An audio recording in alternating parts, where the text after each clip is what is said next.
संघर्ष योद्धा मनोज जरांगे पाटील आणि विषय हाड हे चित्रपट जवळपास बॉक्स ऑफिसवरती एंड झालेले आहेत, मी असंच म्हणेल. कारण की सनशनील वेबसाईटवरचे तर आकडे हेच सांगत आहेत की ही मूव्हीज जे आहेत फ्लॉप व डिझास्टर होताना दिसत आहेत. परंतु एक अचंबित करणारी गोष्ट माझ्यासमोरती अशी आली की जेव्हा मी इंस्टाग्रामवरती वेगवेगळे मूव्हीजचे पोस्ट पाहिल्या, मेन म्हणजे की प्लॅनेट मराठी यांच्या इंस्टाग्राम पेजवरती, तर त्यावरती तो हा चित्रपट running successful in Maharashtra, all shows are housefull अशा प्रकारच्या पोस्ट ज्या ते टाकत आहेत.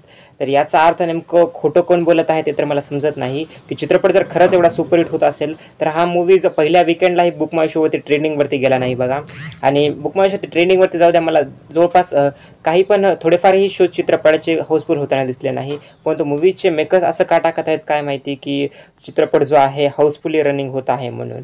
नक्कीच एखाद दोन शोज हाऊसफुल गेले असतील, पण याचा अर्थ असा नाही की मूव्हीज खरंच चालत आहे. आता खरं जर मूव्ही खरंच हाऊसफुल चालत असेल आणि मूव्हीला जर खरंच चांगला रिस्पॉन्स भेटत असेल तर नक्कीच त्यांच्या चित्रपटच्या मेकर्सनी ऑफिशियल कलेक्शन जे आहे ते रिव्हील करावं, मी असं म्हणेल दोन्ही चित्रपटच्या मेकर्सनी. आणि ओव्हरऑल जर खरंच एक चांगली गोष्ट आहे बघा, दोन्ही चित्रपट जर हाऊसफुल चालत असेल तर ही माझ्यासाठी आणि मीही मराठी इंडस्ट्रीचं असं एक चांगला म्हणजे की एक इन्फ्लुएन्सर आहे, त्यामुळे मलाही चांगलंच वाटेल दोन्ही चित्रपट हाऊसफुल चालत असतील तर. तर तुम्हाला काय वाटतं, तुमचं काय मत आहे या बाबतीत मला तुम्ही नक्की कमेंट सेक्शनमध्ये जे आहे ते सांगू शकता.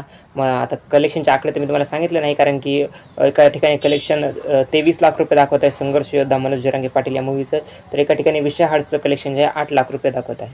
थँक्यू.